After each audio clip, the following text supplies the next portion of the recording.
दक्षिण राज्य के एक गांव में तेजा नाम का किसान रहता था, परंतु उसको खेती करने का बिल्कुल भी मन नहीं करता था। और इसका कारण था, उसके गांव में बहुत से लोग हीरे की खोज करके बहुत अमीर बन गए थे। वह आए दिन हीरे की खोज की बातें सुनता रहता था और इसी कारण वह भी हीरे की खोज करने के सपने देखता रहता था। तेजा के पास नदी किनारे एक खेत था। वह उसमें फसल तो बो देता था, परंतु हीरे की खोज के चक्कर में कभी उसमें पानी नहीं दे पाता तो कभी उसकी निराई गुड़ाई नहीं कर पाता, और पता नहीं कितनी बार तो उसने खेत में फसल की बुवाई ही नहीं की। एक बार जब तेजा कुएं से पानी लेने गया था तो उसने दो लोगों की बातें सुनी। वे दोनों हीरे की कुछ बातें कर रहे थे। हीरे का नाम सुनते ही उसके कान खड़े हो गए और वो पानी भरना बंद करके कान लगाकर उनकी बातें सुनने लगा। एक व्यक्ति बोलता है, भाई, मध्य प्रदेश की विंध्याचल पर्वत श्रृंखला में बहुत हीरे हैं। हाँ, मैंने भी बहुत सुना है वहाँ के बारे में। मैंने तो वहाँ जाने का मन बना लिया था, परंतु मेरे परिवार वालों ने जाने नहीं दिया। भाई, मैं तो जाने की सोच रहा हूँ, बस दूर बहुत है, इसलिए जब थोड़े और पैसे इकट्ठे हो जाएंगे तब जाऊंगा।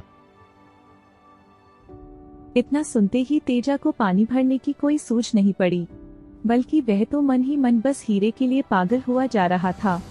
परंतु वह उन दोनों व्यक्तियों से पूछ भी नहीं सकता था कि क्या मध्य प्रदेश में सच में ही हीरे हैं या नहीं, क्योंकि गांव में हर कोई उसका मजाक बनाता था कि ये तो रात दिन हीरे के सपने देखते रहता है। तो वह चुपचाप अपने घर को लौट गया।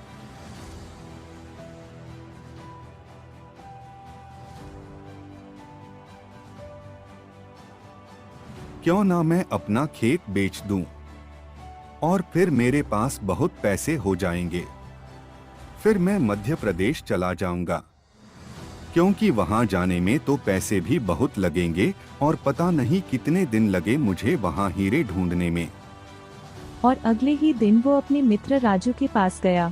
राजू भाई, कैसे हो? क्या तुम मेरी जमीन खरीदोगे? मैं अपनी जमीन बेचना चाहता हूँ। मैं तो ठीक हूँ तेजा भाई, पर तुम जमीन क्यों बेच रहे हो? मैं कहीं बाहर जा रहा हूँ, मुझे खेती का काम पसंद ही नहीं है, तो मैं बाहर जाकर कुछ काम करूँगा। ठीक है, मैं तुम्हारी जमीन खरीद लूंगा। बताओ कितने पैसे लोगे? मेरे पास तो बस 50,000 रुपए हैं। अगर तुम इतने में दे सकते हो तो बताओ। और तेजा ने कुछ सोच विचार करने के बाद राजू को हाँ बोल दिया और अपनी जमीन 50,000 में बेच दी। राजू एक मजदूर था, परंतु वह बहुत ही मेहनती था। राजू खेती करना चाहता था, परंतु उसके पास खेती की जमीन नहीं थी, तो राजू ने उसकी जमीन खरीद ली। और फिर वे दोनों गांव के मुखिया के पास गए और जमीन स्टैम्प पेपर पर लिखवा ली। और तेजा पैसे लेकर अपने घर को चला गया। और तेजा अगले दिन ही मध्य प्रदेश के पर्वतों पर पहुंच गया। वहां वह सारे पर्वतों पर घुमा, कभी नदी पार करता, कभी पहाड़ पर चढ़ता, परंतु उसको कहीं भी हीरे नहीं मिले। अब वह परेशान होने लग गया था, क्योंकि अब उसके आधे से ज्यादा पैसे भी खर्च हो गए थे।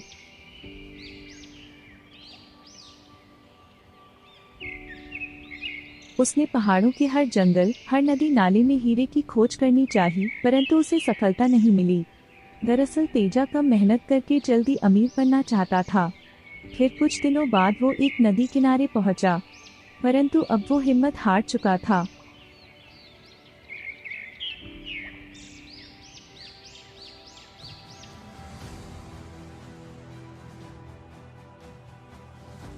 अब वो बैठकर रोने लगा और अब उसके मन में बुरे ख्याल आने लगे। उसने नदी में कूदने का फैसला किया और कूद गया।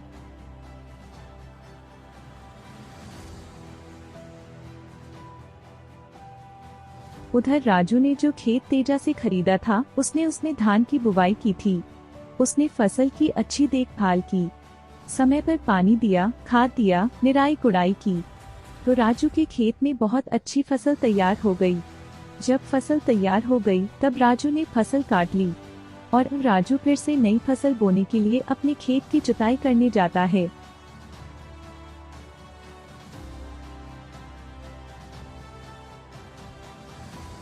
राजू ने तेजा से खेत खरीदने के कुछ दिनों बाद एक जोड़ी बैल खरीद लिए थे और वो उन्हीं बैलों से अपने खेत की जुताई करता है। राजू बहुत मेहनती था, वो अपने खेत की जुताई भी समय पर ही करता है। जुताई करते हुए उसके एक चमचमाता हुआ पत्थर मिलता है। वह उस पत्थर को अच्छी तरह देखता है। उसको लगता है कि ये तो शायद हीरा है, तो वो उसको लेकर एक जौहरी के पास जाता है।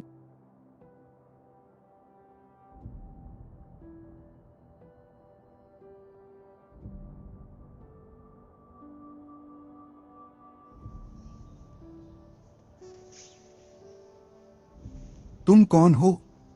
तुम्हें क्या चाहिए? मेरा नाम राजू है, मैं एक किसान हूँ। मुझे ये एक हीरा मेरे खेत से मिला है। क्या आप ये खरीदना चाहोगे?